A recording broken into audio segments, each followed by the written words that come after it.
Locked On Seahawks, your daily Seattle Seahawks podcast. Part of the Locked On Podcast Network, your team every day.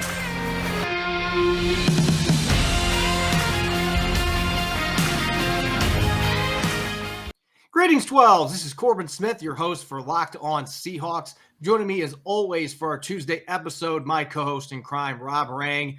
Rob, we finally made it to the final week of the preseason. It's weird saying that because we've only had 3 preseason games this year, but it still feels like it has dragged on forever. There was the mock scrimmage to replace the first preseason game. Everybody's itching for that first regular season matchup coming up in Indianapolis on September 12th. We're not quite there yet. We're going to put the Broncos game into the past today, looking at our weekly stock watch. And we're also going to talk about where the cornerback competition stands currently with just 1 week left in the preseason. The NFL season is about to begin, and nobody covers it like the Locked On Podcast Network. August 30th through September 8th, Locked On's Ultimate Season Preview is taking you through every team in every division with the help of Odyssey's lineup of NFL experts. Follow the Ultimate Season Preview 2021 feed on the Odyssey app or wherever you get your podcast to tune in beginning August 30th.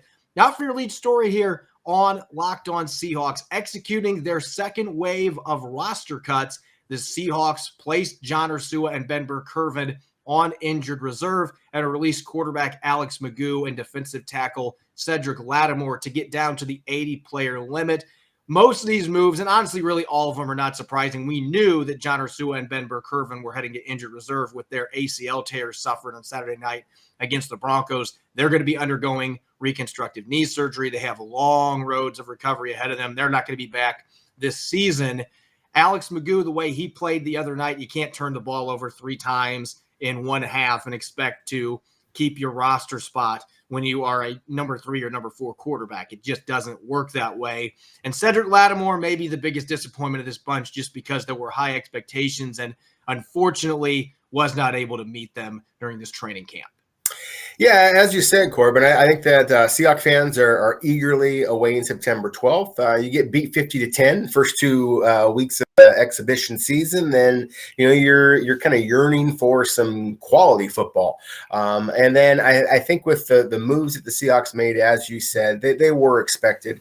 Very much wishing a full, healthy, and speedy recovery for both John Ursua and Ben Burr-Kirven, but you understand why the Seahawks, put them both obviously on IR. And then, as you said, with Alex McGough, the 3 turnovers, just the, kind of inexplicable decisions. You see the talent, but you also see across the NFL landscape that there's a lot of clubs out there, Corbin, who really have a great deal of competition between their 3rd, 4th, even 5th string quarterbacks in some cases. And so there's a lot of quarterback talent that's out there. Very clearly, Seattle is Russell Wilson's team. And so I don't think that you have to put too much priority in developing a young quarterback. But I think that's something that Seattle will consider. And Sean Mannion showing his understanding of Shane Waldron's offense, I think is actually a better help to the Seahawks, Russell Wilson and Geno Smith, because clearly they are 1 and 2. On the pecking order, but it's almost like a coach on the field with Sean Mannion, and it certainly was not a coach on the field with what the Seahawks saw from Alex McGough. And I think that's interesting too with Cedrick Lattimore. We saw some signs of that. The Seattle obviously was not pleased with their interior defensive tackle play, bringing in Geno Atkins for a workout yesterday that reportedly went well. But at least as of our recording the podcast here Tuesday morning, the Seahawks had not come to an agreement with Atkins. But I think that there is enough young talent on Seattle's defensive line already to kind of be able to handle the loss of a Lattimore. Clearly, the Seahawks think so. And again, I think that there is a possibility that Seattle tries to bring in somebody else just to boost their defensive tackle group that much more. And obviously, most fans are hoping that it's Atkins. As you mentioned at the time of this recording, there has not been an agreement reached. I was told that the workout went well. We'll see whether that leads to a signing. At this stage of training camp, a lot of times it's different than, early in training camp or even before training camp, where players typically try to sign right after the workout if the team's really impressed. At this stage, Atkins and the Seahawks want to make sure this is the right fit not going to be rushing. Just make sure we can get him on the field here before the start of the regular season, make sure that he's ready to go. So we'll see what happens on that front. In regard to Alex McGough, as you mentioned, we see the physical tools. We've seen him since he was a rookie, a 7th-round pick coming out of Florida International. He has plus arm talent for even an NFL quarterback, and he's got good athleticism, but boneheaded plays have really been an issue for him throughout his NFL career, and that's why he hasn't been able to stick anywhere. And unfortunately, we saw that issue rear its ugly head again on Saturday night. The interception to Justin Simmons, I've watched it about 50 times just trying to figure out, what are you doing? And those are the type of decisions that ultimately get you out of the NFL. So I don't know that he'll get another opportunity at this point. He's been with a couple other teams. This might have been his last chance, and unfortunately, he wasn't able to capitalize on it. As for Cedrick Lattimore, I've talked about him a lot. He was a player that I was really high on going into this training camp, and I was told from a couple team sources that the Seahawks really fired up about him. The problem was he just didn't live up to those expectations. He played so well in the playoff game last year, his NFL debut, 6 tackles in that playoff loss to the Rams.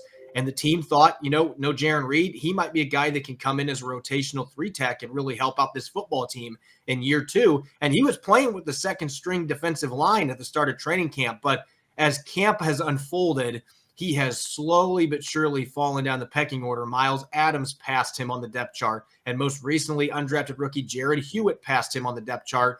And he just wasn't getting many opportunities in practice over the last week or so. And so the writing seemed to be on the wall. And we sometimes see this with guys that show promise as undrafted rookies the season before. They aren't able to really improve much. And maybe it's a case where he's a player that just doesn't have a very high ceiling. And the team and guys like me ended up thinking there was a higher ceiling there. And maybe he's a guy that ends up somewhere else and contributes. That could be the case as well.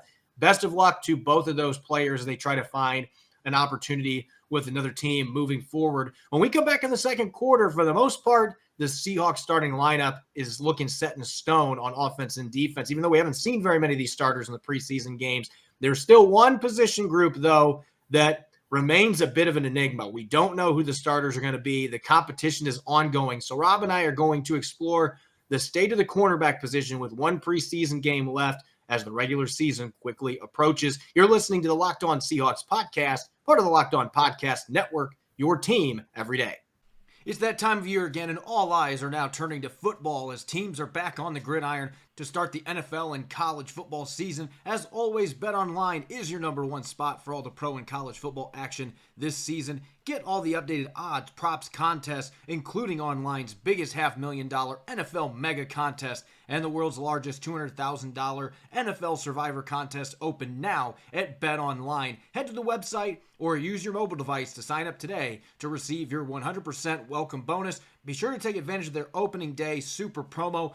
Make a bet on Thursday, September 9th, the season opener between the Buccaneers and the Cowboys. And if you lose, your wager will be refunded up to $25 for new customers only when signing up and using the promo code NFL100.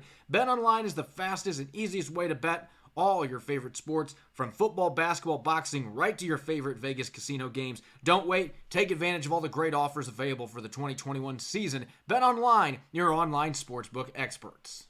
Welcome back to the Locked On Seahawks podcast, Tuesday edition. I'm your host, Corbin Smith, joined as always by Rob Rang. Going into training camp, maybe the position that had the biggest question marks. I know DJ Reed did not like that. He felt like it was a slight, but the cornerback spot looked to be the biggest question mark for the Seahawks. You lost Shaquille Griffin in free agency. Quentin Dunbar left in free agency. 4 of the 5 corners that were on the roster most of last year are either out of the league or are playing on other teams. They brought in Ahkello Witherspoon in free agency. They drafted Trey Brown, brought back Pierre Desir. So this was a group with a lot of turnover and a lot of question marks. No surefire starters. And I think at this point, after 2 preseason games, unfortunately, we have not gotten the answers we hoped to get at this point. Early in training camp, it looked like Ahkello Witherspoon and DJ Reed were going to be the starters. And maybe that'll still be the case in week 1 when the Seahawks travel to Indianapolis. But Reed has been out for the last couple weeks with a groin injury.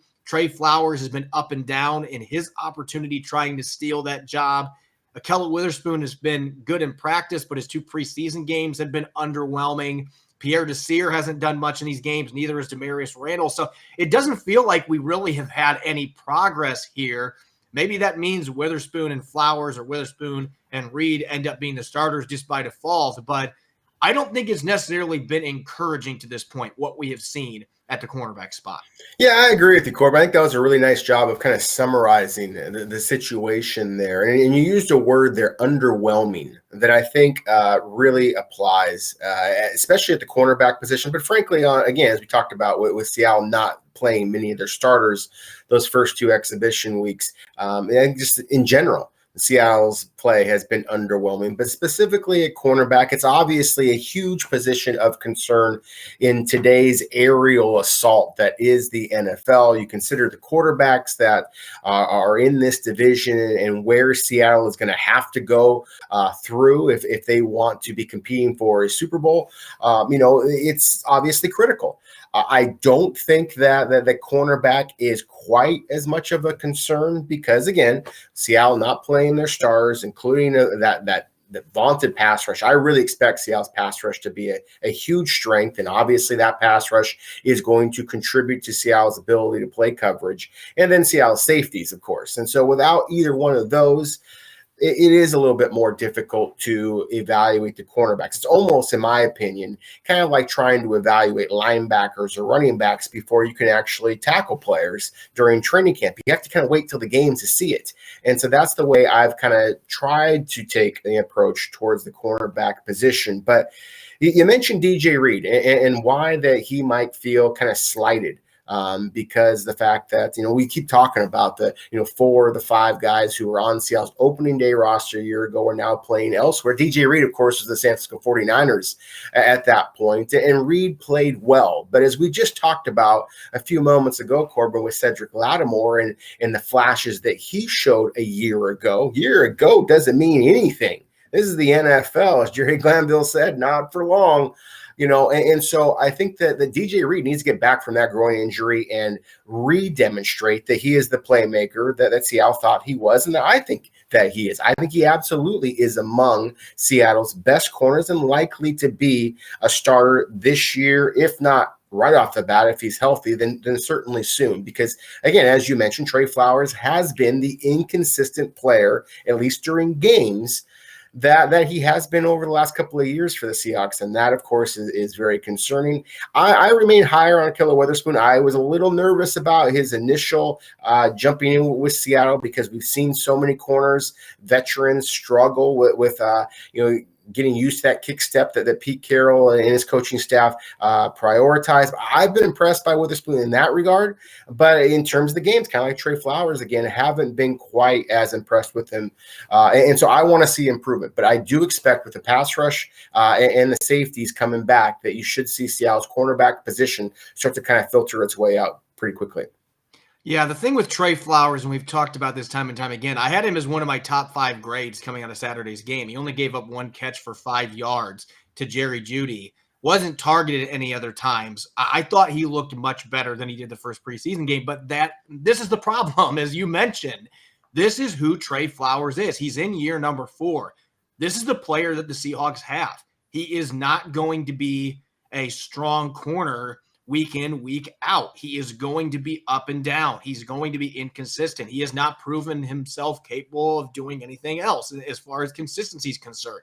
And his reaction to the football in coverage is the one area that has really been a problem throughout his career. That has not improved. At least we saw that in the first preseason game. So I'm going to say that the last preseason game looked good, but who knows what we're going to see against the Chargers this next weekend, because you just never know with him. I would think at this point, yes, Trey Flowers has great size and length, but I would think at this point the Seahawks would want somebody that is going to offer a bit more consistency on the outside. The problem has been, where are you going to find that? Because DJ Reed looked like he was going to be that guy. I thought he had the right cornerback spot locked up early in training camp before the groin injury. So if he comes back, he can certainly get back in the lineup. I thought he was playing really well beginning of camp. But if he's not able to get back for week 1, then it is Trey Flowers' job right now, because nobody else has been able to steal it. Trey Brown has shown some flashes in the practices and in games, but he's also missed some tackles. So I'm not sure that he's quite ready for the nod to start at either cornerback spot. The one player I do want to include here, because Demarius Randall and Pierre Desir have not really jumped out in these preseason games, I think we've got to mention a player that we talked about a little bit yesterday. I think that Gavin Heslop has been the one player in this group that has surpassed expectations. I mean, he was not on the 53-man roster radar going into training camp, and I think he is firmly in the mix now because we haven't seen enough from Pierre Desir, Demarius Randall. I would argue all the other corners have not done enough to really create separation. We've seen Heslop get into the backfield and get a tackle for loss. He's a physical player. We've seen him make a nice pass breakup in the first preseason game. We've seen him play in the slot and in the outside. We've seen him play on special teams. The only question has been ball skills. And like I said, he had a nice pass breakup in that first preseason game. And this is what we have to remember with him. He had no interceptions in college, but he had 30 passes defense. So it's not like he wasn't getting his hands on the football. I think he's capable of making interceptions. It just didn't happen at the college level. I've seen improvements from him in that regard in the practice field. So that is the one player on this list that going into this camp, I think you and I probably thought, ceiling's practice squad, that has now played himself into contention to be the fourth or fifth corner and give the Seahawks a bit more flexibility. Otherwise, it feels like every other player has just kind of gotten through this preseason and training camp to this point, and nobody's really created that separation. Nobody's really jumped out and said, I want to start in the secondary. We just haven't seen that, and that's got to be a little bit disappointing for Pete Carroll and his coaching staff. No, I think it absolutely is. I mean, Pete Carroll's, track record as a secondary coach, it speaks for itself. So I think that it is disappointing.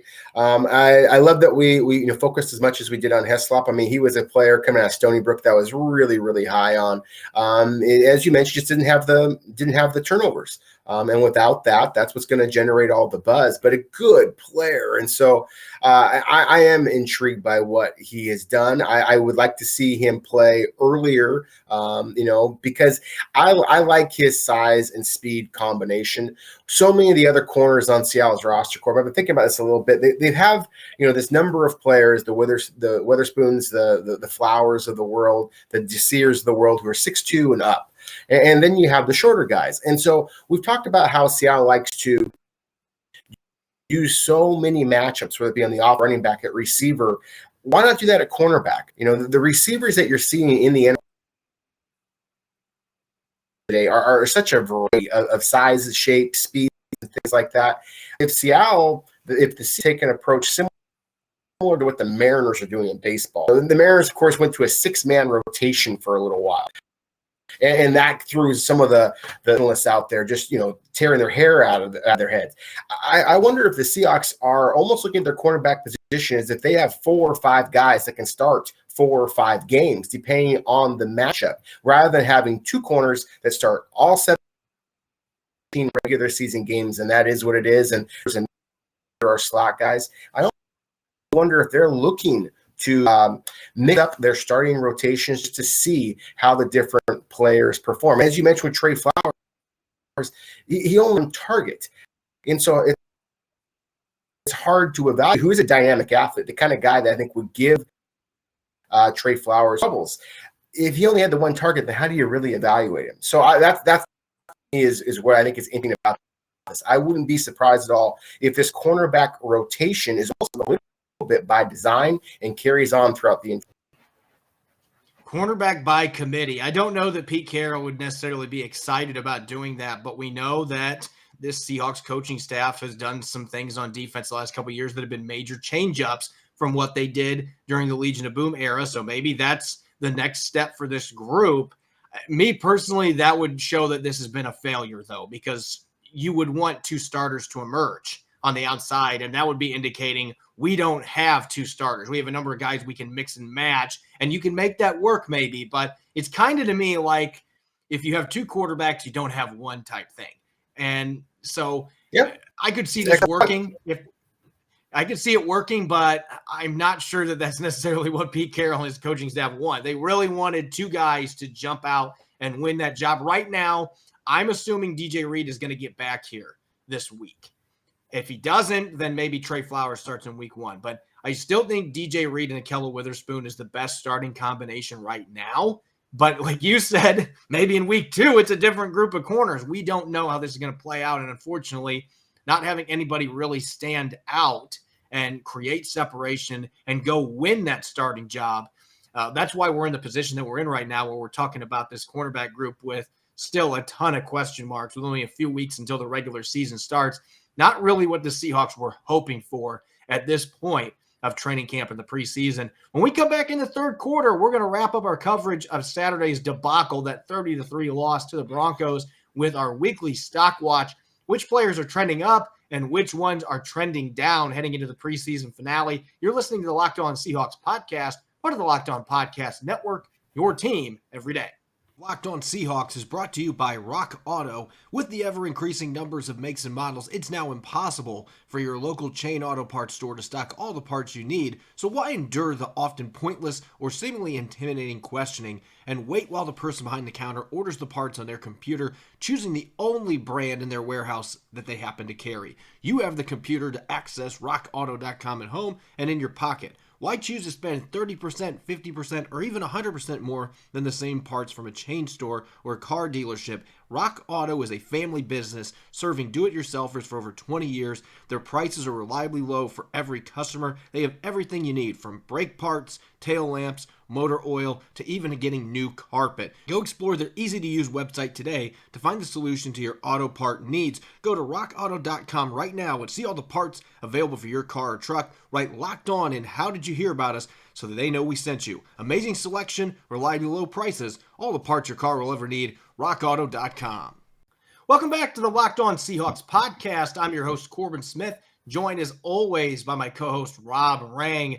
The Seahawks losing to the Broncos on Saturday night, 30-3 at Lumen Field. Really the only excitement for Seahawk fans being in the stadium for the first time in 2 years was just being at the game. There wasn't a lot to really cheer about with all the turnovers and the penalties and everything else that ended up plaguing the Seahawks in this game, and they ended up losing by 27. As we mentioned yesterday, though, there were a lot more positives when we rewatched the film. So let's get to our weekly stock watch. Which players improved their chances of making the 53-man roster, and which players are trending in the wrong direction? Let's start with trending up on offense. I think you and I both have offensive line picks here. I'm going to go with a player that isn't going to be starting, barring an injury, or if the Seahawks decide, you know what, let's move Damian Lewis to center. Then we can plug Phil Haynes into the lineup as one of our guards. I still think that would be the best starting lineup for the Seahawks right now on their offensive line with their players they have available, or Haynes playing center, which Pete Carroll indicated that would be only an emergency situation.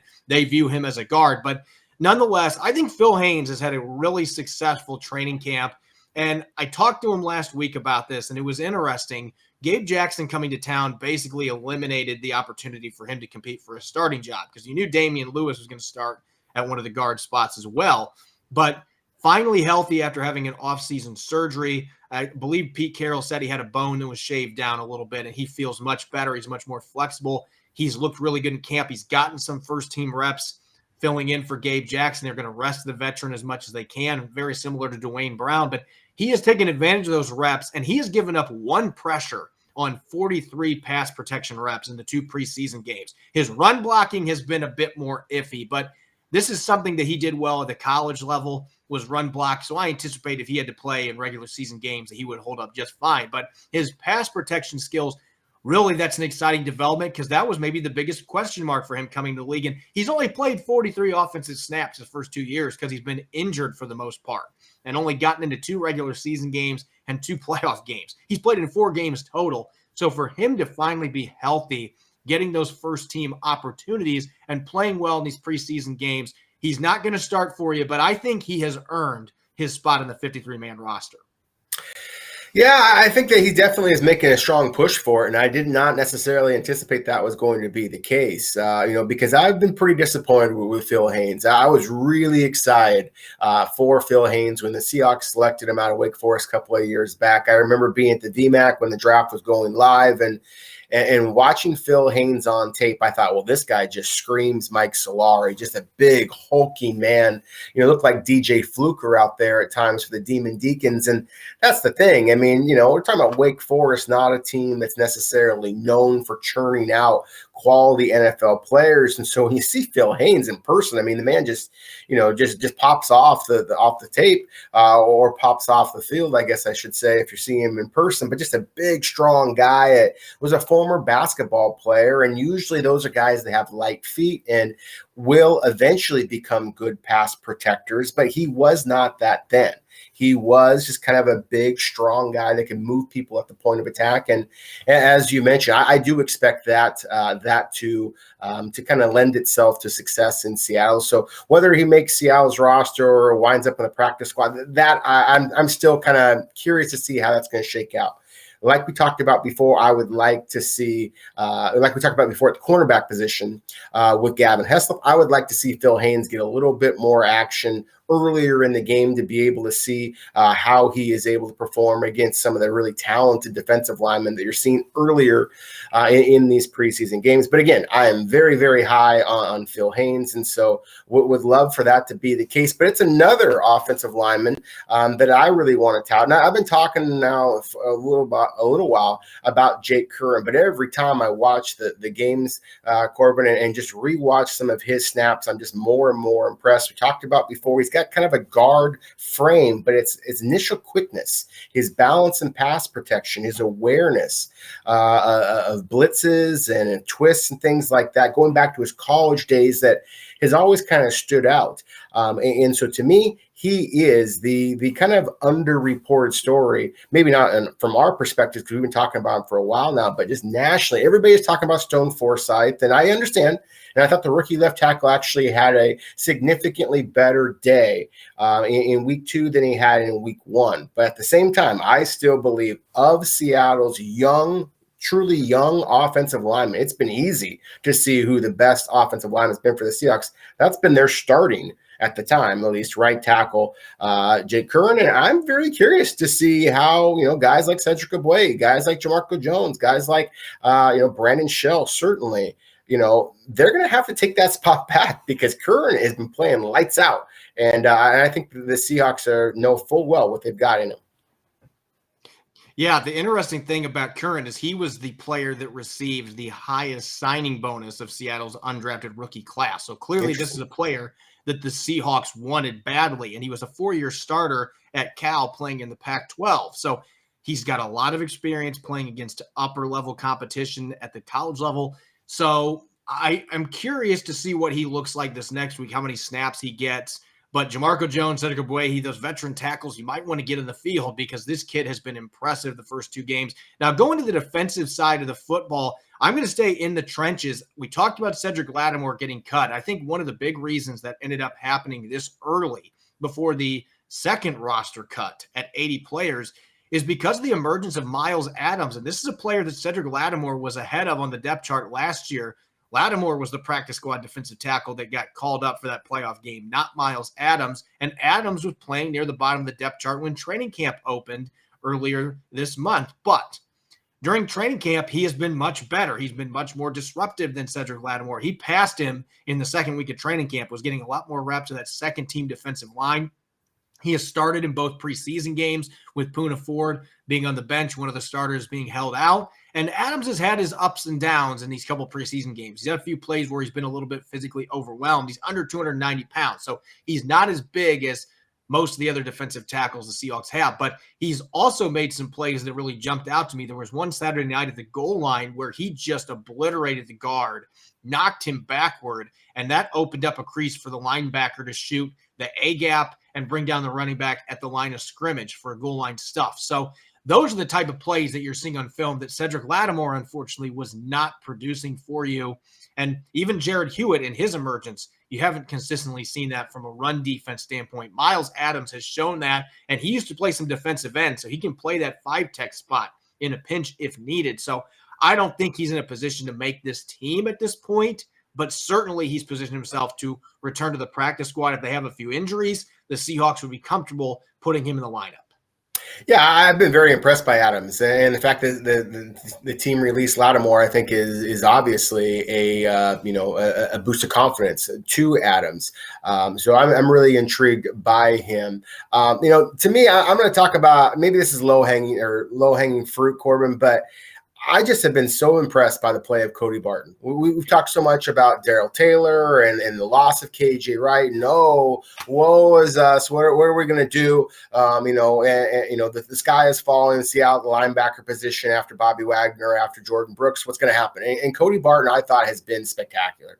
Anybody who's been watching any of their games, I think that he has clearly been one of the highlights. Just his speed, his awareness, his ability to create pressure. And we talked again so much about Darrell Taylor as being the pass rusher guy, and Cody Barton's the one who's actually getting the sacks. And you talked about the linebackers and their ability to be able to, kind of sneak through those creases when their defensive tackles are able to create holes. Cody Barton has been one of those guys who is showing the vision almost of a running back with how he is able to kind of find those holes and be able to create, impressive plays, not just the standard plays I think a lot of people were expecting of him, but the spectacular plays. And so I've been really intrigued by Cody Barton. I think that he is very much carving out lots of playing time, and obviously, unfortunately, with the injury to his fellow linebacker Ben Burke-Irvin, it's just going to make Cody Barton's role, if he continues to play on special teams, potentially that much bigger. Yeah, I think the one thing to note there is he's been doing this as an off-ball linebacker. I still don't view him as a Sam. He just doesn't have enough strength. He's not powerful enough a point of attack to be able to play that spot. And it's unfortunate because I think you'll mention this here in a few moments, but it seems like that Sam linebacker spot, maybe there are still some question marks going into week one. Let's talk players that are trending down.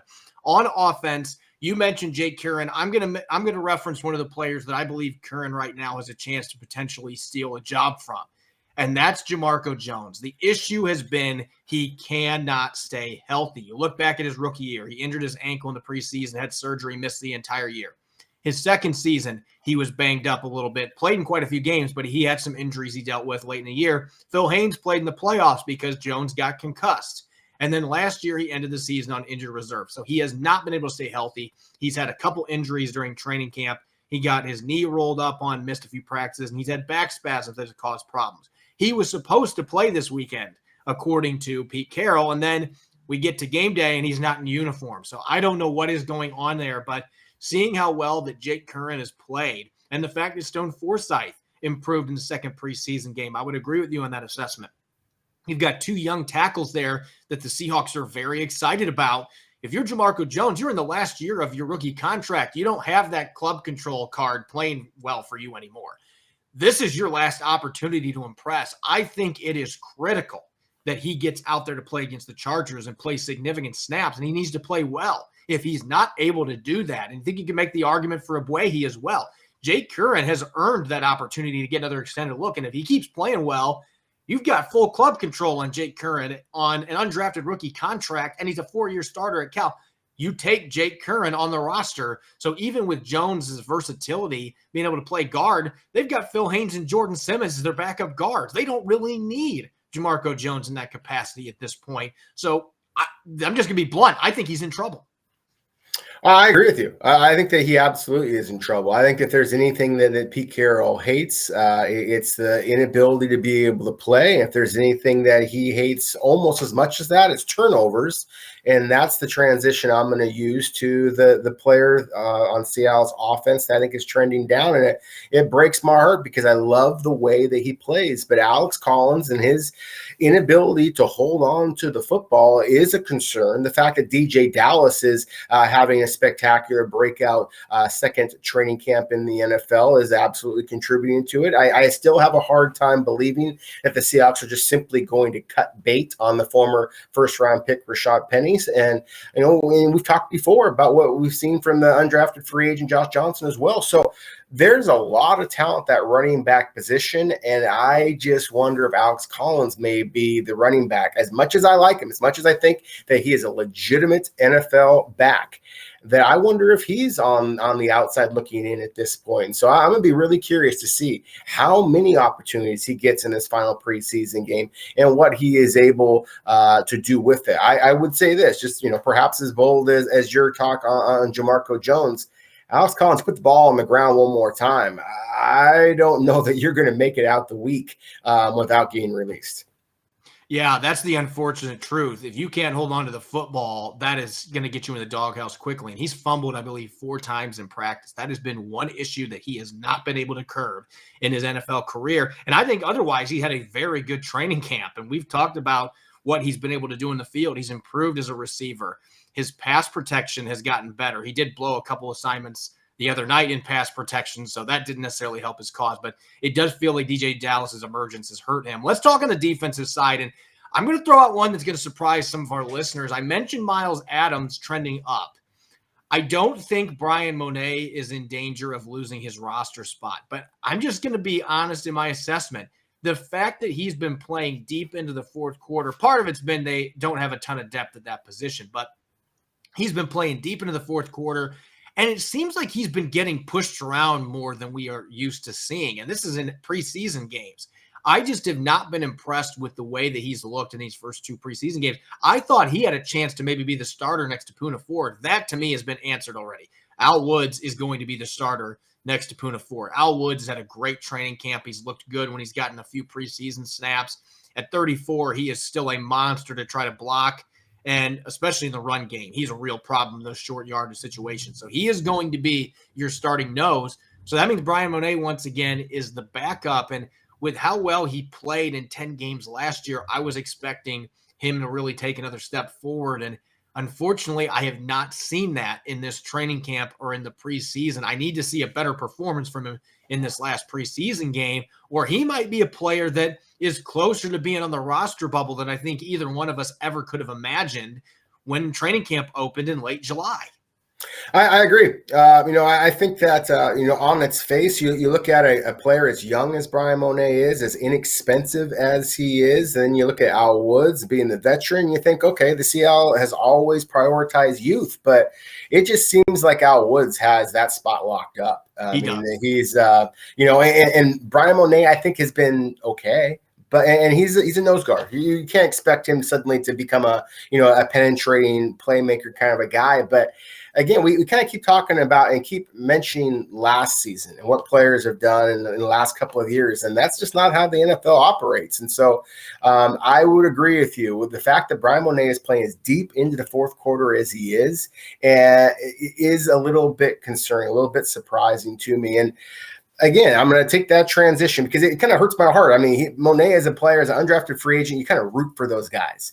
Another player that I've been rooting on for a long time, and I have blood in the game, so to speak, and because I've been touting this player, Darrell Taylor, I've not been impressed. I mean, it's just he has the straight line speed I'm looking for to get upfield as a pass rusher. He can turn the edge, but it's not resulting in great deal of pass rush opportunities in terms of sacks and things like that.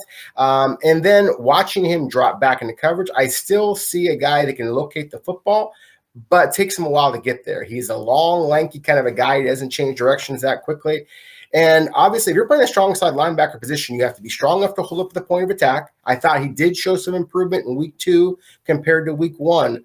But there have been some ugly whiffs in tackles, and that obviously is a huge concern. There was a play in this second game, and I can't remember which running back. Royce Freeman. It was Royce Freeman. Yeah, it absolutely had Darrell Taylor just completely juked out of his jockstrap. I mean, it was ugly. And so that, and right there, that's next to sideline too. So certainly the Seahawks had a great view of it. So those are some of the things to me that are very concerning. We talked about before with Brian Monet. Woods is just kind of taking over that spot. I almost wonder, I agree with you that Cody Barton is at his best back. But I also would argue that you got to be able to find a place for Darrell Taylor to make some plays. And if one linebacker is making plays and the other one is not, then you got to figure out how to get the other one who is making plays onto the field that much more often. That is a very good point. I just don't know that Cody Barton can play that position, and that kind of begs the question, well, if you're in that kind of position, then why is KJ Wright not on the first flight coming back to Seattle so that you can sign him? And so, again, I don't think that's what's going to happen, but I agree with you on Taylor. I was not impressed at all with the way that he played the other night. He only played 13 or 14 snaps, not near as much as he played in the first preseason game, but he had no tackles. He missed a couple of them where I don't even think he got a hand on Royce Freeman on that one play.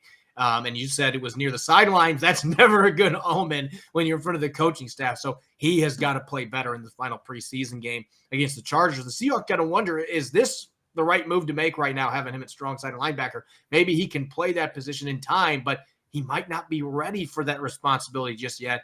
And number 50 is still out there, available on the free agent market. Betting on the NFL doesn't have to be a guessing game if you listen to the new Locked On Bets podcast, hosted by your boy Q and handicapping expert Lee Sterling. Get daily picks, blowout specials, wrong team favorite picks, and Lee Sterling's Lock of the Day. Follow the Locked On Bets podcast, brought to you by betonline.ag, wherever you get podcasts. You can follow me on Twitter, Corbin Smith NFL. You can follow Rob at Rob Rang. Check out Locked On Seahawks on Google Podcasts, Apple Podcasts, Spotify, and the all-new Odyssey app. That's AUDACY.